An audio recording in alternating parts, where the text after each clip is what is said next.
Are Nayak Hindi education में आप सभी का स्वागत है। जैसा कि आप सभी जान रहे हैं कि हमने हिंदी नेट सेट से संबंधित जितने भी पाठ्यक्रम में सिलेबस रखा है उसके अकॉर्डिंग वीडियो बनाना शुरू कर दिया है। तो नेट के पाठ्यक्रम में हमारा एक बहुत ही महत्वपूर्ण नाटक रखा गया है, स्कंदगुप्त। जयशंकर प्रसाद के 3 नाटक रखे गए हैं, चंद्रगुप्त, स्कंदगुप्त और ध्रुव स्वामिनी। तो 2 वीडियोस तो हमने अपलोड कर दिया है, ये हमारा तीसरा वीडियो है स्कंदगुप्त नाटक के ऊपर। तो यदि आपको पसंद आए तो लाइक करें, सब्सक्राइब करें। एक बात आपको बता दें कि यदि आपको डीपली अध्ययन करना है तो पहले आप नाटक, कहानियाँ, जो भी सिलेबस के अंदर जितना भी पाठ्यक्रम रखा है उसको समझें, क्योंकि उसको जब आप समझोगे तभी महत्वपूर्ण प्रश्न जो बनते हैं और जिस तरह से भी यदि प्रश्न घुमा कर आए तो आपको आसानी जाएगी।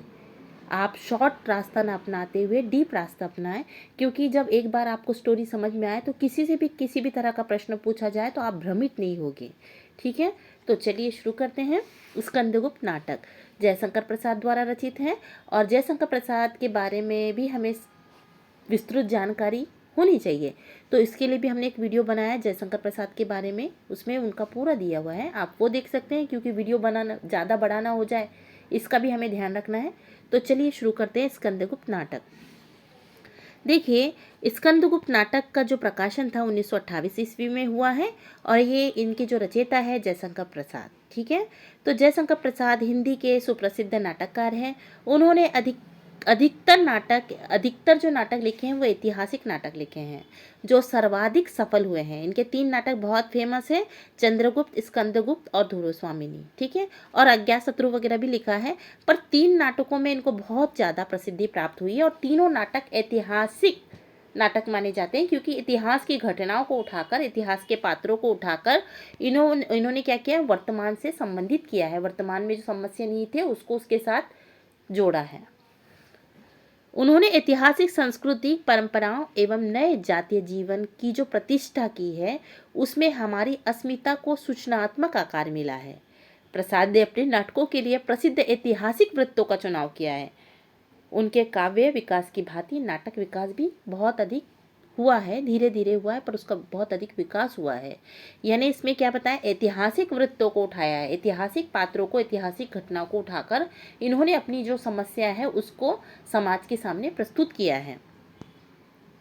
तो देखिए, स्कंदगुप्त नाटक के जो प्रमुख पात्र हैं, तो इसमें से पहला स्कंदगुप्त है, जो कि इस नाटक का नायक है, जो स्वाभिमानी है, देश प्रेमी है तथा स्त्रियों को सम्मान करने वाला शासक है। और ये युवराज विक्रमादित्य हैं। ठीक है, कुमारगुप्त है जो मगध का सम्राट है, जो महादंड नायक है। धातुसेन जो है कुमार दास के प्रचंड रूप में सिंहल का राजकुमार है। और देवसेना जो है वो बंधु वर्मा की बहन है, जो गरीब और सहयोग की सेवा में अपना जीवन समर्पित कर देती है, मतलब ये सेवा भाव वाली लड़की है। कौन? देवसेना।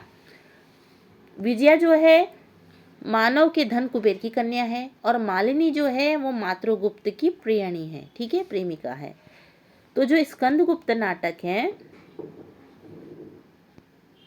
देखिए, स्कंदगुप्त नाटक भारत के प्रसिद्ध साहित्यकार की एक प्रमुख रचना है। इस नाटक में इतिहासकार प्रसिद्ध स्कंदगुप्त को नायक बनाया है। ठीक है ना, मैंने स्कंदगुप्त को क्या किया, नायक बनाया है इस कहानी का या इस नाटक का।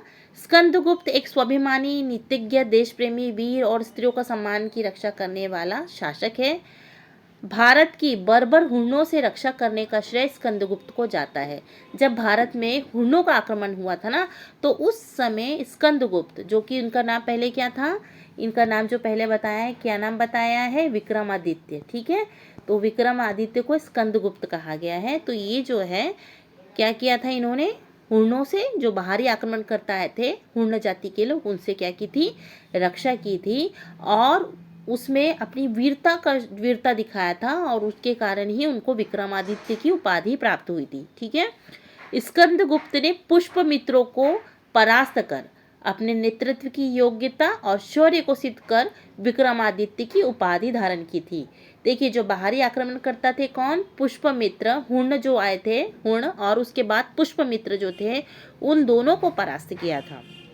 ये नाटक जो है वो 5 अंकों में विभाजित है, क्योंकि नाटक अंकों में विभाजित रहता है और नेट के पाठ्यक्रम में ये पूछा जाता है कि ये कितने अंकों का है और ये जो एक घटना है वो कौन से अंक से लिया गया है, तो ये सारी चीज़ें पूछी जाती हैं। प्रथम अंक में देखिए, प्रथम अंक में क्या बताया है कि गुप्त साम्राज्य में आंतरिक विद्रोह और सम्राट कुमार गुप्त के विलासपूर्ण जीवन में गुप्त साम्राज्य की शांति व्यवस्था अशांति में परिवर्तित स्थिति को बताया गया है। जो पहला अंक है ना, उसमें गुप्त साम्राज्य में किस तरह से आंतरिक विद्रोह चल रहा था, यानी अपने ही अपनों का खून बहाने के लिए तैयार थे या अपने ही अपनों के पेट में छुरा भोंकने के लिए तैयार थे। और इसमें बताया कि जो कुमार गुप्त जो थे वो विलासीपूर्ण जीवन जी रहे थे, हाँ, और किस तरह से उनके राज्य में आज शांति से अशांति में परिवर्तित हो गया, क्योंकि जो अपने ही लोग थे अपनों का खून बहाने के लिए तैयार थे, अपने ही पेट में खंजर भोंकने के लिए तैयार थे। और यहाँ पर जो वीरता दिखानी चाहिए, बाहरी शत्रु से रक्षा करनी चाहिए, तो यहाँ पे क्या कर रहे हैं, अपने ऐशो आराम पे ध्यान दे रहे हैं, विलासीपूर्ण जीवन जी रहे हैं, उसका बताया गया है प्रथम अंक में। ठीक है। दूसरे अंक में क्या बताया है कि जो स्कंदगुप्त लक्ष्य के लिए प्रयत्नशील है, जो उसका लक्ष्य है उसके लिए वो प्रयत्नशील है, परंतु उसके सामने पहली समस्या गृह संघर्ष की है तथा दूसरी समस्या दुश्मनों के क्रूर प्रहार से देश की रक्षा करना है।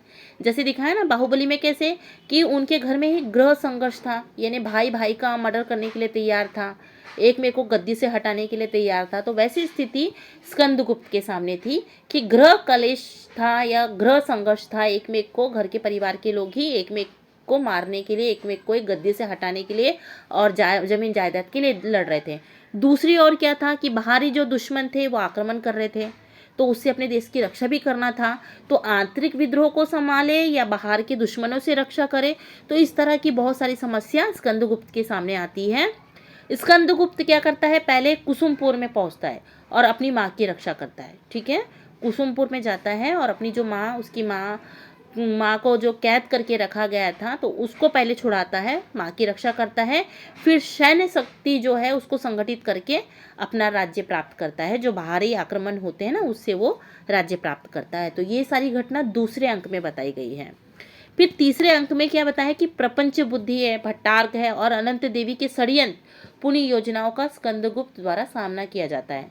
मैंने बताया ना कि जो आंतरिक विद्रोह चल रहा है तो उसमें क्या होता है कि जो प्रपंच बुद्धि है, भट्टार्क है और अनंत देवी क्या करती है, षड्यंत्र करती है स्कंदगुप्त को हराने की या उसका राज्य उसको हराने के लिए या उसकी गद्दी से हटाने के लिए।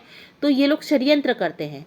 तो स्कंदगुप्त व मातृगुप्त द्वारा देवसेना की रक्षा की जाती है, हाँ, और पश्चिमोत्तर सीमा की ओर से दुश्मनों का सामना करना। फिर रण क्षेत्र में भट्टार्क का दुश्मनों से मिल जाना।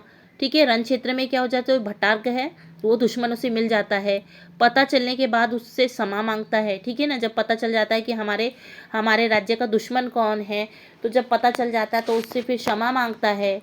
और फिर भट्टार्क का स्कंद के साथ विश्वासघात करना, स्कंदगुप्त की सेना का कुंभा पार करते हुए बांध काटकर विपत्ति में डाल देना आदि आता है। देखो इसमें जो अपने अपने ही लोगों का खून करते हैं, तो इसमें जो भट्टार्क रहता है वो पहले विश्वासघात करता है, फिर स्कंदगुप्त की सेना को वहाँ पे कुंभा पार की जो बांध के पास ले जाता है और वहाँ पे ले जाके उनको फंसा देता है। तो ये सारी घटना तीसरे अंक में बताई है। ठीक है।